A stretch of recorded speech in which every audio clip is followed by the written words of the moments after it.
अस्सलाम वालेकुम। इस वीडियो में हम एथीरोस्क्लेरोसिस की बात करेंगे। अब एथीरोस्क्लेरोसिस बेसिकली होता क्या है, आपका क्या कहते हैं, हार्डनिंग हो जाती है आर्टरीज की। आर्टरीज के अंदर कोई प्लेक फॉर्मेशन हो जाती है, जिसकी वजह से जो आर्टरीज का ल्यूमेन है वो नैरो हो जाता है, वो आर्टरी का कम्प्लीटली ब्लॉक हो जाता है ल्यूमेन, एंड जो ब्लड फ्लो है वो ब्लॉक हो जाती है, जिसकी वजह से फिर आपको it can lead to death sometimes. अब होता क्या है इसमें कि जो हमारे पास एलडीएल थी ना, एलडीएल जो कोलेस्ट्रॉल को ट्रांसपोर्ट कर रही थी एक्स्ट्रा पेरिफेरल टिश्यूज में, उसकी जो प्रोटीन होती है B100, और जो एलडीएल खुद होती है उसके पास क्या कहते हैं ऑक्सीडाइज होने की एक वो होती है, एक्टिविटी होती है कि वो खुद ऑक्सीडाइज हो सकती है।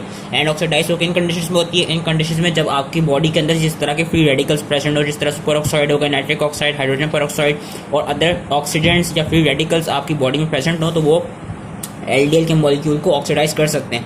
एंड आपका होता क्या है कि जो एलडीएल है वो जब ऑक्सीडाइज होगी, तो ऑक्सीडाइज होने से होता क्या है कि जो आर्टरीज हैं, आर्टरीज की जो एंडोथेलियल सेल्स होते हैं उनमें वो इंजरी कॉज कर देती है, उनको डैमेज करा देती है, उनका वो रप्चर करा देती है। एंड आपको ये कहते हैं और अदर कंडीशंस क्या है जिससे एंडोथेलियल सेल्स का रप्चर हो सकता है, इंजरी हो सकती है, hypertension, high blood pressure, chronic smoking, diabetes mellitus, hyperlipidemia, hyper triglyceridemia और क्या कहते हैं हाइपर कोलेस्ट्रोलीमिया। ये सारे फैक्टर्स जो हैं, इससे होता क्या है कि जो एंडोथेलियल सेल्स हैं वो डैमेज हो जाते हैं और वहां जाके ज्यादा से ज्यादा ऑक्सीडाइज्ड एलडीएल जो है वो फिर वहां जाकर एक्युमुलेट करने लग जाते हैं। कि होता क्या है कि in response to endothelial injury caused at least in part by oxidised LDL, oxidised LDL जो है वो क्या कहते हैं, जो भी क्या कहते हैं कंडीशंस हुई हैं वो क्या कहते हैं, या जो भी रेडिकल्स प्रेजेंट हैं, या कैंसर सेल्स में भी हो सकता है कि ड्यूरिंग कैंसर कंडीशन से आपके जो रेडिकल्स निकलते हैं उससे जो एलडीएल है वो ऑक्सीडाइज हो जाते हैं। ऑक्सीडाइज होने के बाद वो जो एंडोथेलियम है उसको ब्रेकअप कर देते हैं और वहां जाके फिर वो अकोमुलेट करने लग जाते हैं। अब जब वो वहां पे ब्रेकअप करते हैं, एंडोथेलियल इंजरी कॉज कराते हैं, तो उससे होता क्या है कि वहां पे फिर मोनोसाइट्स आती हैं। मोनोसाइट्स वहां पे क्योंकि इंजरी हुई है, इन्फ्लेमेटरी रिस्पांस प्रोड्यूस हुआ है, तो एंडोथेलियल सेल्स की इंजरी हुई है, तो फिर वहां पे मोनोसाइट्स आएंगी। मोनोसाइट्स वहां के कन्वर्ट हो जाएंगी मैक्रोफेजेस में, और मैक्रोफेजेस में जाके और क्या कहते हैं ट्यूनिका इंटिमा में जाके मैक्रोफेज में बदल जाती है। मैक्रोफेजेस का काम क्या होता है कि वो जितने भी ऑक्सीडाइज्ड एलडीएल पार्टिकल्स वहां होते हैं ना, जो इंजरी को कॉज करा रहे हैं, उनको वो क्या कहते हैं एंडोसाइटोस कर लेती है, उनको इंगल्फ कर लेती है। मैक्रोफेजेस के पास फंक्शन क्या है, मैक्रोफेजेस जो ऑक्सीडाइज्ड एलडीएल पार्टिकल्स हैं ट्यूनिका इंटिमा में और जो एंडोथेलियल इंजरी जिन्होंने कॉज किया उनको ये एंडोसाइटोस कर लेगी। इससे होगा क्या कि जब मैक्रोफेजेस जब वो एक्सेस क्या कहते हैं एलडीएल पार्टिकल्स को, ऑक्सीडाइज्ड एलडीएल पार्टिकल्स को जब वो कंज्यूम करने लगेगी ना, जब वो एंडोसाइटोस कर लेगी, तो उससे होगा क्या कि वो मैक्रोफेजेस फिर कन्वर्ट हो जाएंगे फोम सेल्स में। हुआ क्या, कोई सब फिर से मैं बताता हूँ कि एंडोथेलियल जो था उसकी कोई इंजरी हुई due to high blood pressure, smoking, diabetes mellitus, hyper क्या कहते हैं हाइपर कोलेस्ट्रोलीमिया, या क्या कहते हैं due to any other factors या due to cancer cells injury हुई। ऑक्सीडेंट्स प्रोड्यूस है, ऑक्सीडेंट्स ने क्या किया, एलडीएल को ऑक्सीडाइज कर दिया, ऑक्सीडाइज्ड एलडीएल वहां जाकर एक्युमुलेट करने लगा। ऑक्सीडाइज्ड एलडीएल भी इंजरी कॉज कर सकता है और वहां पे जाके फिर हुआ क्या, मोनोसाइट्स है, क्योंकि इन्फ्लेमेटरी रिस्पांस था, मोनोसाइट्स आके मैक्रोफेजेस में कन्वर्ट हुए और ट्यूनिका इंटिमा में जाके वो उस ऑक्सीडाइज्ड एलडीएल को इनगल्फ करने लगे। जब उन्होंने इनगल्फ किया तो वो किस में कन्वर्ट होगा, वो कन्वर्ट होकर फोम सेल्स में। अब फोम सेल्स का काम क्या है कि जो फोम सेल्स हैं ये वहां पे जाके एक्युमुलेट करने लग जाएंगे। ये ट्यूनिका इंटिमा में हम देख सकते हैं, जो सब जो एंडोथेलियल सेल्स हैं ये वहां जाके एक्युमुलेट कर रहे हैं, एंड एक्युमुलेट होगा एक्युमुलेट करने के साथ साथ ये क्या करा रहे होंगे, ये आपस में कुछ ग्रोथ फैक्टर्स और कुछ साइटोकाइंस रिलीज करा रहे होंगे। उन ग्रोथ फैक्टर्स और साइटोकाइन से होगा क्या कि जो ट्यूनिका मीडिया होते हैं ना, जहाँ पे एक्सेस स्मूथ मसल सेल्स और कोलेजन वगैरह प्रेजेंट होते हैं आर्टरीज के, अब उन ग्रोथ फैक्टर्स की वजह से वो जो ट्यूनिका मीडिया है वहां से फिर स्मूथ मसल्स और कोलेजन वो फिर अंदर को उन फोम सेल्स की तरफ, जहाँ पे ग्रोथ फैक्टर्स और वो सारे फैक्टर्स प्रोड्यूस हो रहे हैं, उनकी तरफ क्या कहते हैं ट्रेवल करने लग जाएगी। कि foam cells accumulate, they will release growth factors and cytokines that stimulate the migration of smooth muscle cells from the tunica media to tunica intima.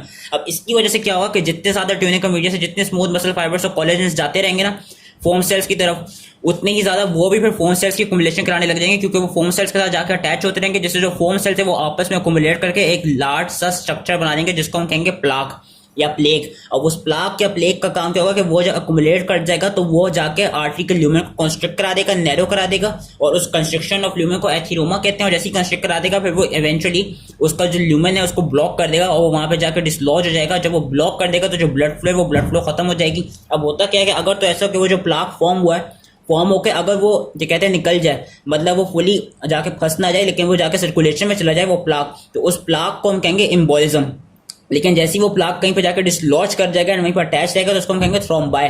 And thrombi से होता क्या है कि उस प्लाक फॉर्मेशन से होता क्या है कि अगर, तो ये चीज़ याद रखनी कि अगर ये आपकी किसी कोरोनरी आर्टरी में हो जाए तो वो काफ़ी डेंजरस होता है, उससे कैन लीड टू डेथ, क्योंकि क्या कहते हैं आपके हार्ट मसल्स को कोई ब्लड सप्लाई जा नहीं रही होगी। एंड जो इस तरह का पेशेंट होगा जिसमें एथेरोस्क्लेरोसिस के सिम्टम्स आ रहे होंगे, तो जिसमें जिसमें ये हो ना कि जिसमें हार्ट में जाके लॉज हुआ हो या हार्ट में जाके प्लाक फॉर्मेशन हुई हो, कोरोनरी आर्टरी में प्लाक फॉर्मेशन हुई हो, तो उस तरह का पेशेंट जब वो आएगा तो वो पेल्पिटेशंस के साथ, एंजाइना के साथ, चेस्ट पेन के साथ, एंड क्या कहते हैं एन्यूरिज्म के साथ एंड एरिथमियास के साथ आपको क्या कहते हैं वो करेगा, प्रेजेंट करेगा। उसकी जो सिम्टम्स होंगे, उसके जो साइंस नजर आ रहे होंगे। अगर ऐसा हो कि वो जो प्लाक फॉर्मेशन है वो कहीं सेरेब्रल आर्टरी में जाके लॉज हुई या किसी सेरेब्रल आर्टरी में जाके कोई प्लाक की फॉर्मेशन हुई है, तो उस स्टेट में क्या होगा कि जो बंदा आएगा it can lead two stroke in क्या कहते हैं वेरी डेंजरस कंडीशंस। वरना वो जो बंदा प्रेजेंट करेगा जिसकी क्या कहते हैं सेरेब्रल आर्टरी में कोई प्लाक फॉर्मेशन नहीं है, तो उसको डिजीनेस हो रही होगी, ब्लरनेस ऑफ विजन होगी, हेडेक हो रही होगी, और वो कंफ्यूज स्टेट में होगा। अगर ऐसा हो किसी की प्लाक फॉर्मेशन रीनल आर्टरी में हो, तो रीनल आर्टरी से क्या होगा कि वो जो पेशेंट होगा उसको हम देखेंगे कि उसमें क्रॉनिक किडनी डिजीज हुई होगी।